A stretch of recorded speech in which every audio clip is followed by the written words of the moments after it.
Nous allons accueillir notre invitée d'honneur. Madame Nicole Belloubet est professeure des universités.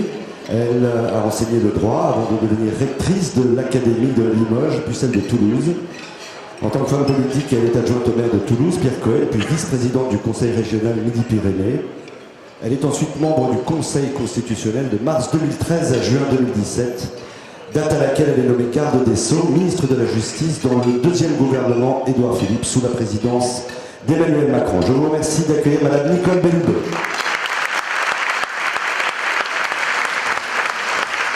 Merci Madame. Je vais juste vous remettre le micro. Merci pour la chaleur de votre accueil. Monsieur le Préfet, Mesdames et Messieurs les parlementaires, Madame la Ministre, chère Geneviève Fioraso, Mesdames et Messieurs les consuls, Monsieur le Président de la Métropole, Monsieur le maire de Grenoble, Mesdames et Messieurs les maires et les élus, Madame la rectrice d'Académie, Monsieur le procureur général, Monsieur le général, Mesdames et Messieurs les représentants des cultes, Monsieur le Président du CRIF, Monsieur Khalifa, Monsieur le Président du CRIF Grenoble-Dauphiné, Monsieur Gananzia, Mesdames et Messieurs et chers amis. Je suis très heureuse et très honorée que vous m'ayez invité parmi vous ce soir pour votre 15e dîner, un dîner qui est dédié à la lutte contre le racisme et l'antisémitisme et en faveur de la paix. Nous portons tous, je crois, ou en tout cas beaucoup d'entre nous, ici et ailleurs, nous portons une ambition partagée, celle de créer, ainsi que l'a exprimé Hannah Arendt, un monde commun. Ce monde commun, elle le définissait, et je la cite, comme ce qui nous accueille à notre naissance, ce que nous laissons derrière nous en mourant. Il transcende notre vie, aussi bien dans le passé que dans l'avenir. Il était là avant nous, il survivra au bref séjour que nous y faisons. Il est ce que nous avons en commun, non seulement avec nos contemporains, mais aussi avec ceux qui sont passés et avec ceux qui viendront après nous. Chers amis, mesdames et messieurs, comment créer ce monde commun autrement que par le refus de ce qui discrimine, de ce qui sépare, de ce qui divise? Comment créer ce monde commun autrement qu'en sanctionnant tous les racismes et l'antisémitisme? Notre projet commun, c'est bien celui du vivre ensemble. Et notre Constitution, précisément, proclame à cette fin que la République assure l'égalité devant la loi de tous les citoyens, sans distinction d'origine, de race ou de religion. Ce dîner est pour moi l'occasion de rappeler, comme l'a fait le Premier ministre le 1er octobre dernier, l'engagement indéfectible des pouvoirs publics, mais également l'engagement qui est le mien en tant que garde des Sceaux dans la lutte contre l'antisémitisme. L'actualité rend présente à nos consciences la rémanence d'un antisémitisme toujours présent. Le procès d'Abdelkader Merah nous rappelle douloureusement le massacre de l'école aux Aratora à Toulouse en 2012. Et ce drame me touche personnellement parce que j'étais alors, en tant que vice-présidente de la région Midi-Pyrénées, en charge, entre autres, de l'éducation, et je connaissais personnellement certaines victimes directes de cet attentat odieux. Comme le dit la loi, toutes les formes de haine et de discrimination sont non seulement parfaitement détestables, mais également condamnables. Et ce, quelle que soit l'appartenance ou la non-appartenance, vraie ou supposée, d'un individu à une prétendue race, à une ethnie, à une nation ou à une religion déterminée. Quel que soit le sexe, l'orientation sexuelle ou l'identité de genre, vraie ou supposée d'une personne.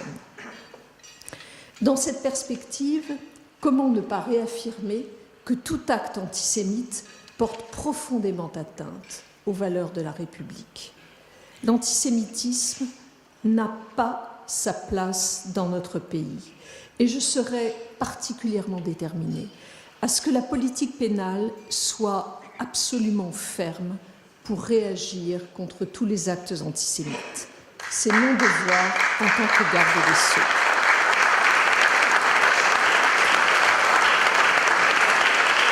La politique pénale que j'entends faire appliquer s'articulera dans cet objectif précisément autour de 3 axes. J'attends en premier lieu des procureurs de la République une extrême réactivité dans la conduite de l'action publique contre toutes les infractions racistes ou antisémites. Je souhaite, en deuxième lieu, que les réponses pénales apportées soient adaptées et individualisées le plus précisément possible en lien avec le contexte de commission des faits et au regard de la personnalité des auteurs. Je ferai enfin en sorte d'assurer la spécialisation des magistrats et de redynamiser les partenariats locaux en matière de lutte contre le racisme et l'antisémitisme. Ce sont ces 3 axes que je souhaiterais brièvement aborder devant vous avant d'aborder 2 autres points. Je souhaite, je vous le disais à l'instant, en premier lieu, que les procureurs de la République apportent une réponse pénale systématique à toutes les infractions à caractère raciste et antisémite. Je tiens à cet égard à ce qu'il soit fait un plein usage de l'arsenal pénal réprimant les actes et les discours de haine, arsenal qui a, Monsieur le Président, vous le rappeliez à l'instant, arsenal qui a été récemment renforcé par la loi Égalité et Citoyenneté du 27 janvier 2017. Sur le plan du déclenchement des poursuites, tout d'abord, ce texte, cette loi Égalité et Citoyenneté, facilite les constitutions de parties civiles émanant des associations de lutte contre le racisme. Dorénavant, ces associations pourront agir en justice non seulement lorsqu'elles auront reçu l'accord express de la victime, mais également lorsqu'elles justifieront que la victime ne s'oppose pas aux poursuites. Cette modification législative est importante. Elle évitera également que des victimes qui connaissent bien l'auteur de l'infraction ou qui se trouvent sous son emprise se retrouvent dans la situation inconfortable de demander elles-mêmes des poursuites pénales. Elles pourront alors le faire par le biais d'une association. Sur le plan de la procédure ensuite, en supprimant certaines spécificités procédurales prévues par la loi du 29 juillet 1881, la loi Égalité et Citoyenneté permet de faciliter le travail des magistrats chargés de ce type de contentieux. Sur le plan de la répression, cette loi renforce les peines applicables en matière d'injures racistes ou discriminatoires pour les mettre au même niveau que celles encourues pour les provocations et les diffamations racistes ou discriminatoires. Les peines encourues de ces chefs ont ainsi été portées de 6 à 12 mois d'emprisonnement et de 22 500 € à 45 000 € d'amende. Cette loi exclut par ailleurs la possibilité d'invoquer l'excuse de provocation en matière d'injures racistes ou discriminatoires. Cette modification législative est selon moi heureuse, car j'ai l'intime conviction que rien, en aucune circonstance, ne doit pouvoir justifier une invective raciste. Enfin, et toujours sur le plan de la répression, ce texte généralise l'application dans le Code pénal de la circonstance aggravante de racisme. Cette circonstance aggravante peut ainsi désormais être retenue pour l'ensemble des crimes et délits punis d'une peine d'emprisonnement, alors que jusqu'à présent, elle ne pouvait être relevée par les magistrats que lorsqu'elle était spécialement prévue par la loi, infraction par infraction. L'ensemble de ces éléments permet ainsi d'apporter une réponse pénale systématique contre tout type d'infraction raciste et antisémite. C'est un progrès indiscutable. Je souhaite ensuite qu'une réponse pénale soit adaptée au contexte de commission des faits et à la personnalité de l'auteur. Chaque fois qu'une enquête aura permis de confondre le ou les auteurs de ce type De fait, je souhaite donc que la réponse pénale puisse être adaptée. Il faut en effet que cette réponse pénale permette non seulement de faire cesser le trouble à l'ordre public, de rassurer les victimes, mais aussi de préparer l'avenir en prévenant la récidive. Lorsque le prononcé d'une peine de prison ou d'amende constitue la réponse appropriée, il faut bien entendu que les parquets requièrent une telle peine. Cela va de soi. Mais je souhaite également que l'accent soit mis par les parquets sur le développement de réponses pénales à caractère pédagogique chaque fois que cela paraît adapté. Il y a en effet, en matière de lutte contre les haines, une incitation à la réflexion chez les auteurs d'infractions qui doit être encouragée toutes les fois que cela semble possible. À cette fin, je veux veiller à ce que soient développées les sanctions prenant par exemple la forme de stage de citoyenneté. Le recours à de tels stages permet ainsi de rappeler les valeurs républicaines de tolérance et de respect de la dignité humaine, tout en faisant prendre conscience aux auteurs des faits de leurs responsabilités pénales et civiles, ainsi que des devoirs qu'implique la vie en société. Ces stages sont, de mon point de vue, un outil indispensable de réponse pénale. Je sais que des initiatives en ce sens ont déjà été prises, puisque 2 conventions ont été signées en 2016 entre le Mémorial de la Shoah et les parquets généraux de Lyon et d'Aix-en-Provence pour mettre en œuvre de tels stages dans leur ressort. Je désire vraiment accompagner ce type d'initiative partenariale locale afin de les généraliser à l'ensemble du territoire. Enfin, et ce sera le 3e point, je souhaite initier une réflexion sur la nécessaire spécialisation des magistrats en charge du suivi de ce type de contentieux, ainsi que sur les moyens de redynamiser les politiques partenariales locales entre les parquets, les autres pouvoirs publics et la société civile. J'ai la conviction que la politique pénale en matière de lutte contre le racisme et l'antisémitisme doit s'appuyer en local sur le développement d'une organisation spécifique des parquets. Mes prédécesseurs avaient lancé l'idée d'instituer au sein de chaque parquet des référents et des pôles spécialisés. Ce principe de spécialisation m'apparaît absolument indispensable à 2 égards. D'une part, parce qu'il s'agit d'un contentieux technique qui nécessite un fort investissement des praticiens afin qu'ils puissent s'approprier et maîtriser la subtilité des textes applicables.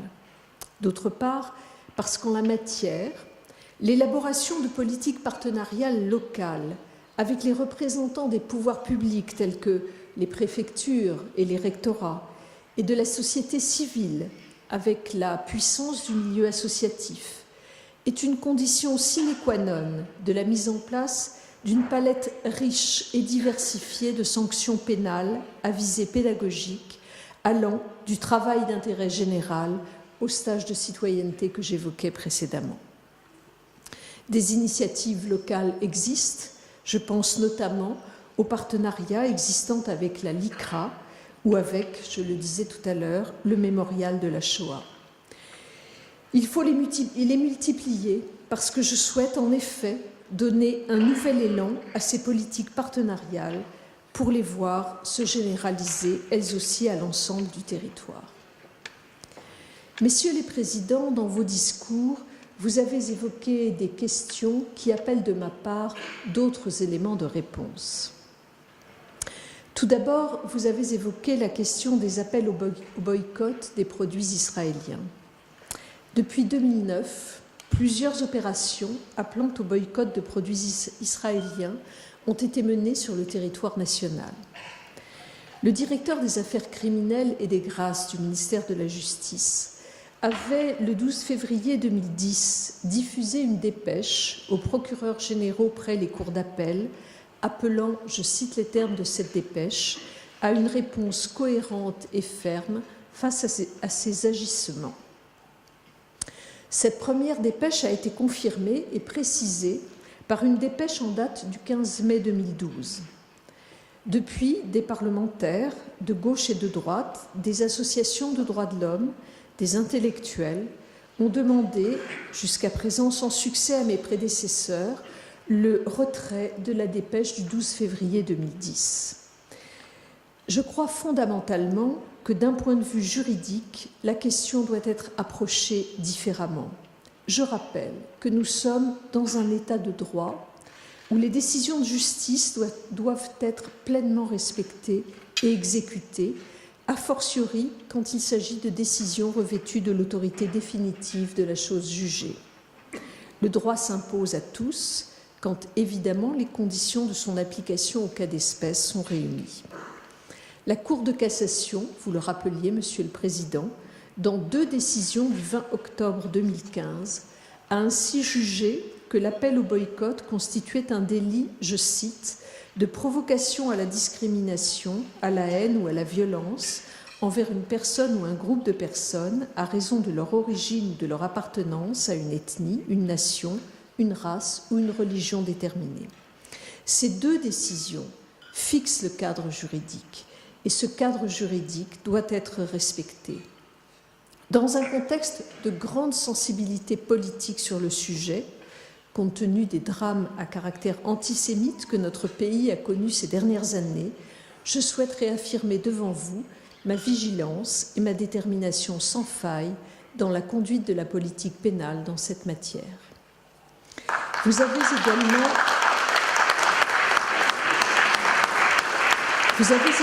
évoqué la question de la propagation des messages de haine antisémite sur Internet. Les messages et contenus à caractère raciste et antisémite sont une véritable plaie béante sur nos consciences. Se dresser contre eux, les combattre, c'est réaffirmer avec force nos convictions, c'est sauvegarder notre environnement démocratique, nos valeurs d'égalité, de dignité et de respect. À nouveau, je veux réaffirmer ici avec force le rôle de la puissance publique pour lutter contre ces messages et contenus dont le caractère illicite ne fait aucun doute.